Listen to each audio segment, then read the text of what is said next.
Olá, alunos e alunas! Nesta unidade 2, nós trabalharemos os pressupostos filosóficos das teorias educacionais. Nós olhamos na unidade 1 o início da filosofia, como que se deu a origem da filosofia e como ela dialoga com as áreas do conhecimento, sobretudo com a área da educação. Já nesta unidade, nós vamos trabalhar as teorias educacionais à luz de um dos teóricos educacionais, que é o Cipriano Carlos Lucchesi. Então, desejo a vocês bons estudos. Bom, sobre a educação, eu enfatizo 3 aspectos. A educação enquanto ação educativa, a educação enquanto saber pedagógico e a educação enquanto um paradigma socio-antropológico, político e cultural.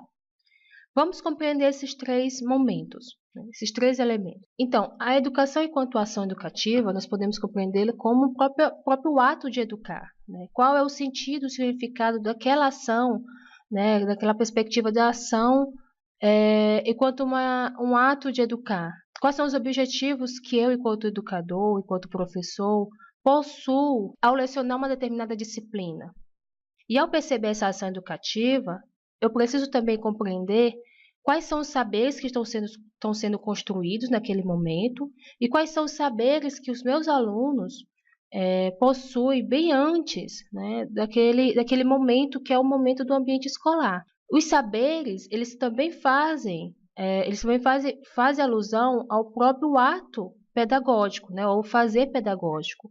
Quais são as minhas estratégias para o ensino-aprendizado do meu aluno? E como esse ensino-aprendizado ele dialoga com os paradigmas sociológicos, antropológicos, políticos e culturais que estão aí vigentes na nossa sociedade de uma maneira geral.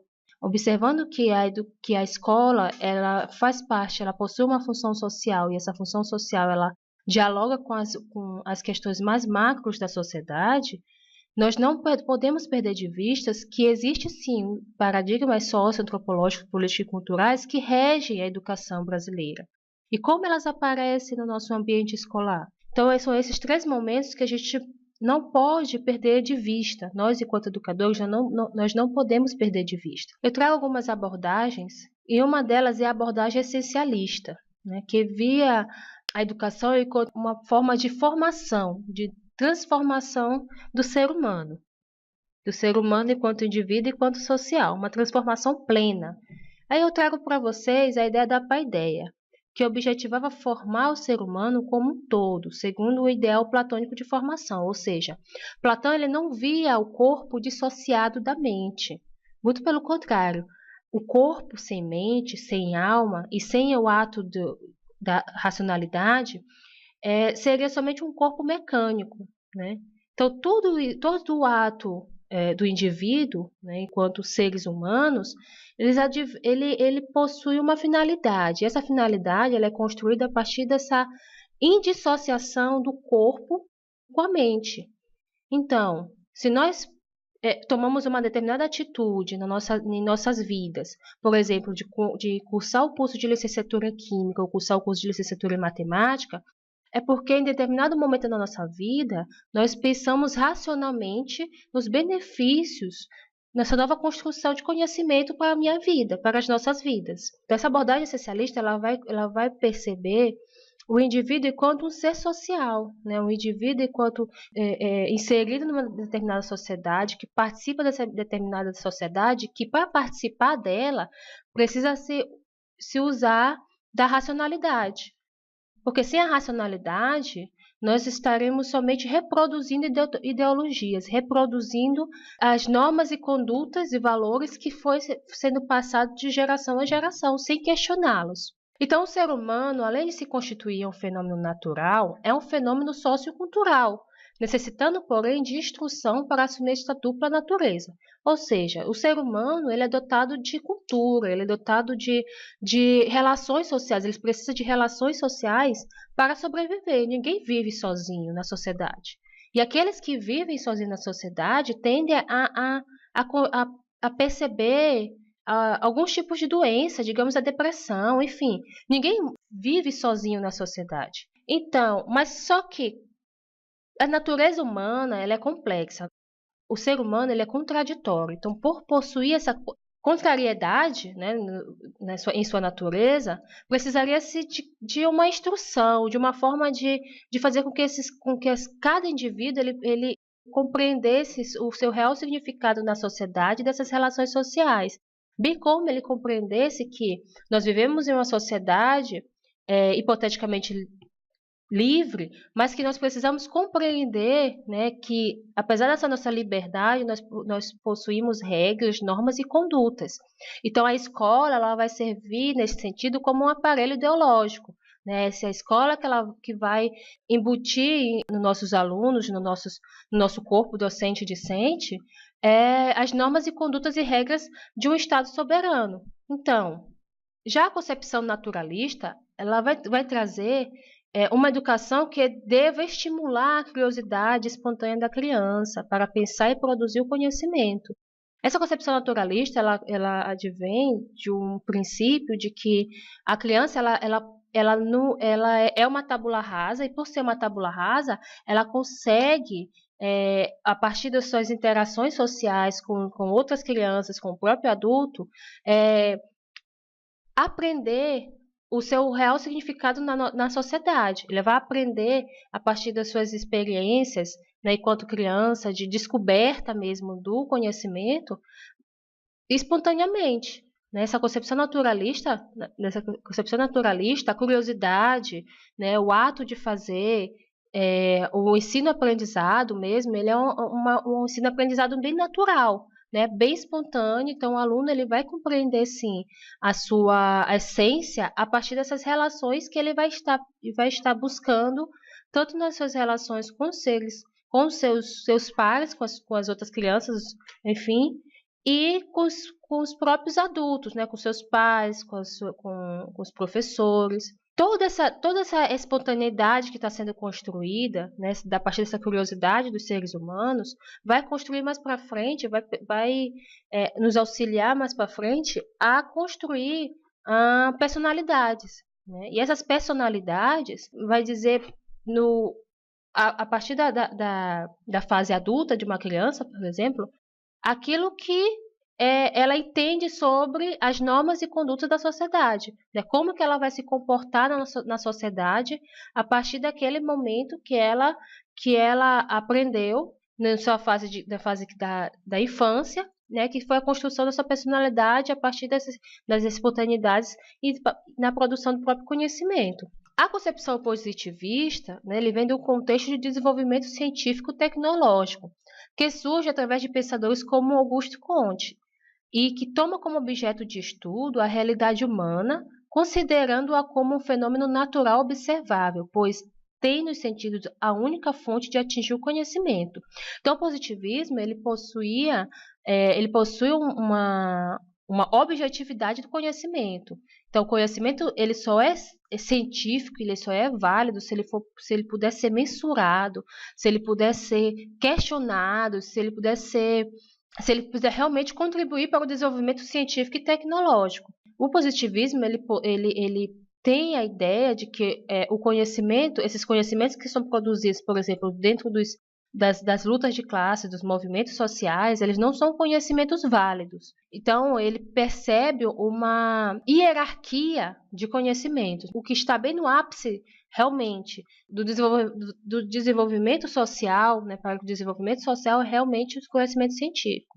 Se não for conhecimento válido, se não for um conhecimento mensurado, se não for um conhecimento palpável, se não for um conhecimento que não precisa de refutações para ser validado, então é um conhecimento útil para a sociedade. No campo da educação, as ideias de liberdade, autonomia, iniciativa, criatividade e indivíduo promovem mudanças nos princípios educativos, decretando a substituição do modelo de escola tradicional para o modelo de escola nova. O que eu quero dizer neste momento é que a história da educação ela possui fases. Né? Nós saímos de uma educação bancária, de uma educação tradicional, né? E nós agora estamos adentrando a um modelo de escola nova, né? De uma escola ativa, né? Onde a escola é um ambiente de reflexão, de construção de novos conhecimentos.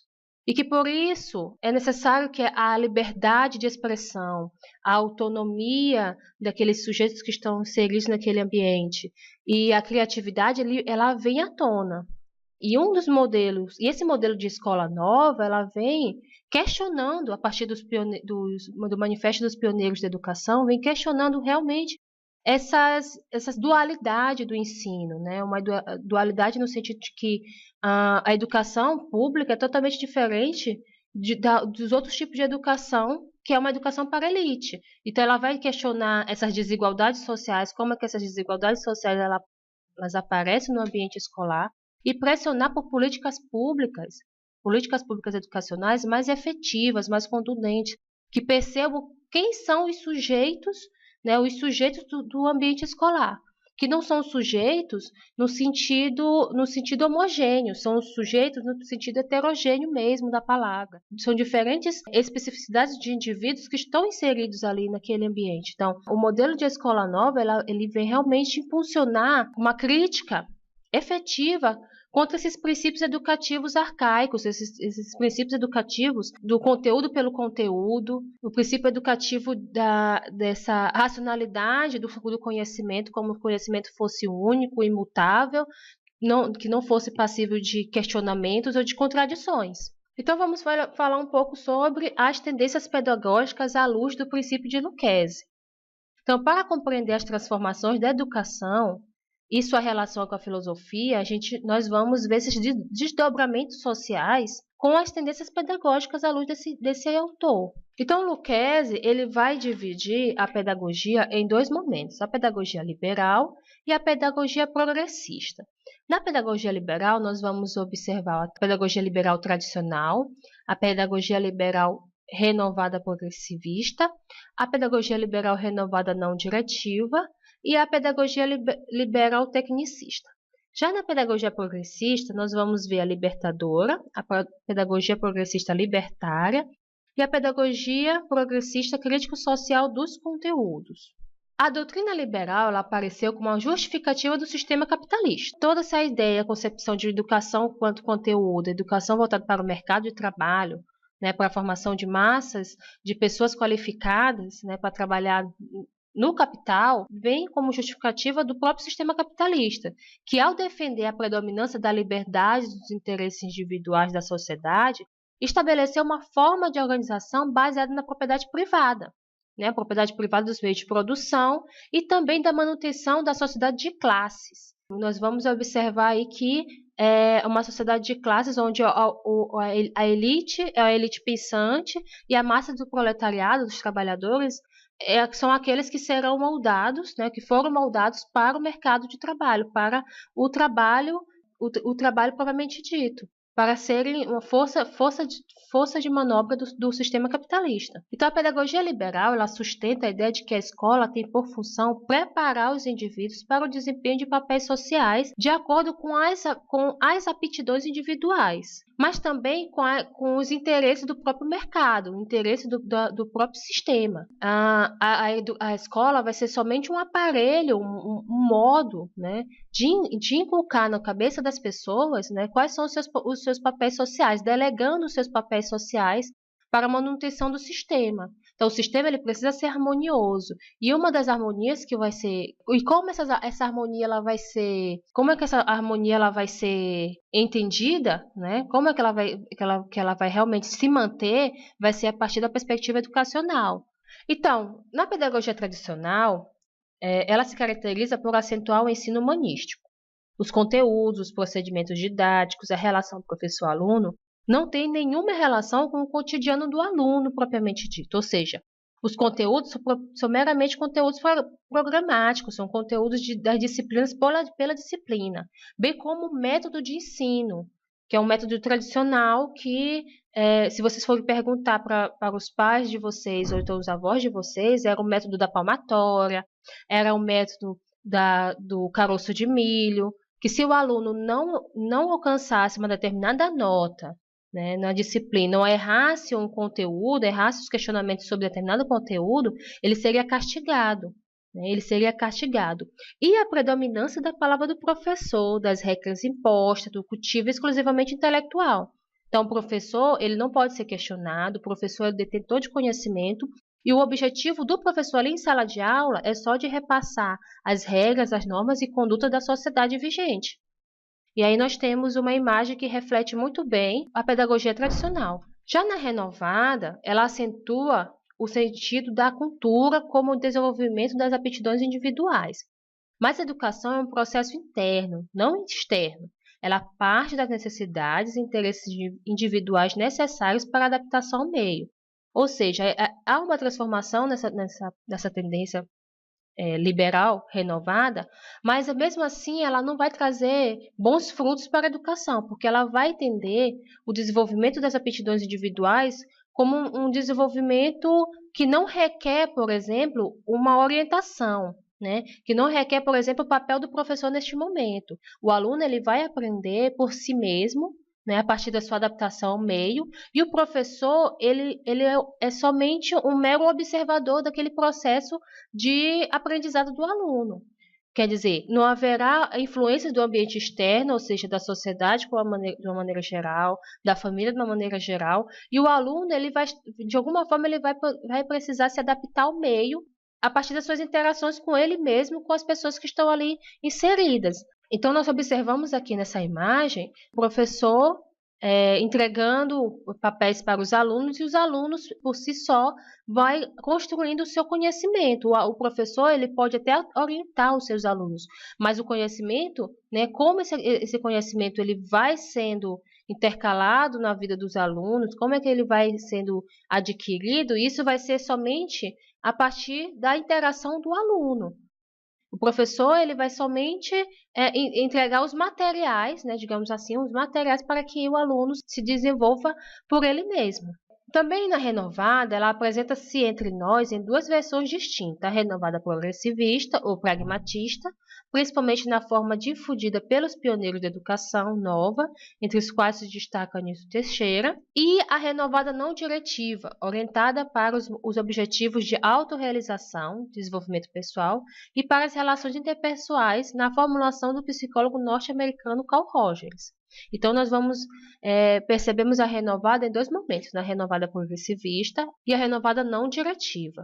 Já a tecnicista, ela aparece como uma educação na sociedade, né? Educação à sociedade, tendo como função a preparação de recursos humanos, ou seja, mão de obra para a indústria. Com o advento da industrialização, da globalização, das novas euforias aí pelo desenvolvimento e pelas tecnologias, e pela própria cientificidade, então há necessidade de preparação dos recursos humanos. Então a escola ele vai só moldar o aluno, nós podemos colocar essa palavra, moldar os alunos para o mercado de trabalho. Eles vão treinar, a educação é como se fosse um treino do comportamento dos alunos e um ajuste desse próprio comportamento às metas que a indústria, né, que o mercado de trabalho ele vai trazer para a sociedade, o que ele requer, né, o que ele está querendo, quais são os interesses do mercado. Se é formar recursos humanos, então a escola ele vai somente alinhar, né, ele vai somente alinhar esses princípios do tecnicismo, da ideia de recursos humanos, né, para o ajustamento dos alunos. E essa imagem ele traz muito bem, perfeitamente, a ideia da escola. Então, o termo progressista é usado aqui para designar as tendências que, partindo de uma análise crítica das realidades sociais, sustentam implicitamente as finalidades sociopolíticas da educação. A pedagogia progressista não tem como institucionalizar-se numa sociedade capitalista. Daí ser ela um instrumento de luta dos professores ao lado de outras práticas sociais. Ou seja, a pedagogia progressista ela já vai aparecer quanto um instrumento de reivindicações dos próprios professores, que não aceitam mais os professores, os educadores, enfim, as pessoas, os pesquisadores e teóricos que percebem um desalinhamento do princípio de escola, de princípio de educação, com as consequências de uma sociedade capitalista, né? Então, ele vai questionar esse ideal de educação, né, e impulsionar uma luta e reivindicação por melhores condições de vida, de condições de salário mesmo, dos professores. de condições de sobrevivência e de existência dentro do ambiente educacional. Nós vamos perceber que é neste determinado momento, né, que muitas das reivindicações dos professores eles vão entrar como pauta da agenda das políticas públicas.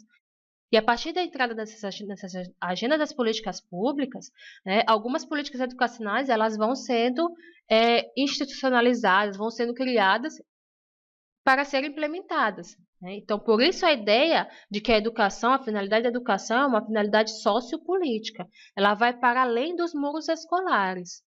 Então, se nós percebemos uma educação para a emancipação, ela vem desse ideal Bianchi, ideal progressivista, né? Uma emancipação, mas com um sentido, né? Uma emancipação que vai para além da ordem vigente do capital.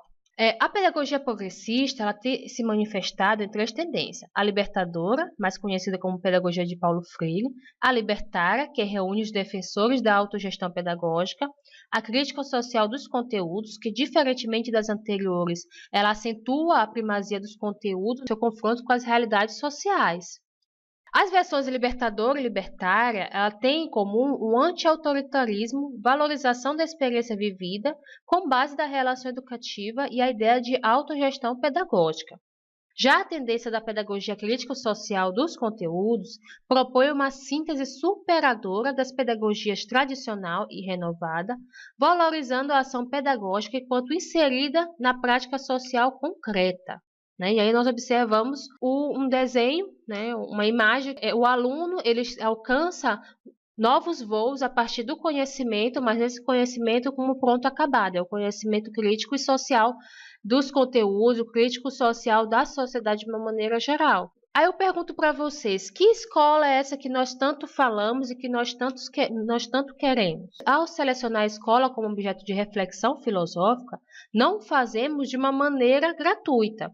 A razão é que, à medida que a sociedade humana foi se tornando complexa, teve necessidade de institucionalizar um meio eficiente de transmissão da cultura acumulada, necessária à sua sobrevivência. Ou seja, a escola ela não é somente, ela enquanto objeto de reflexão filosófica, ela não subtende-se que ela não é somente os muros entre quatro paredes. Essa reflexão da escola, ela transcende essa concepção de que é um ambiente estrutural, né, onde acontece aquela relação social somente entre aluno e professor.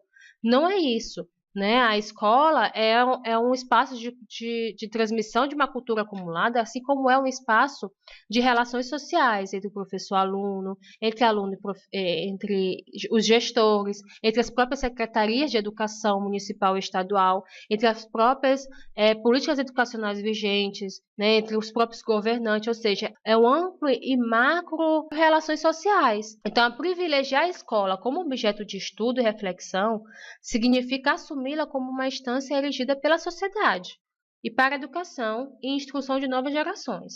É perceber que a escola ele é um ambiente que está inserido dentro de uma comunidade, que essa comunidade está inserida em determinado espaço social e que esses espaços eles dialogam entre si. E ela não está aquém, né? A escola não está aquém das dinâmicas sociais. É importante refletir sobre a escola para se entender conforme a própria prática histórica da sociedade. Ou seja, a concepção de escola ela foi se remodelando, né, se justificando a partir da própria prática histórica, né, do que a sociedade ali determinava. E nós observamos na pedagogia tradicional, na pedagogia renovada, na pedagogia tecnicista, e entre outras que há uma relação intrínseca entre a filosofia, né, a filosofia da educação e a própria história da educação brasileira. E que nenhuma filosofia e nenhuma pedagogia, como concepção filosófica da educação, podem se realizar concreta historicamente sem a mediação a que se efetivam.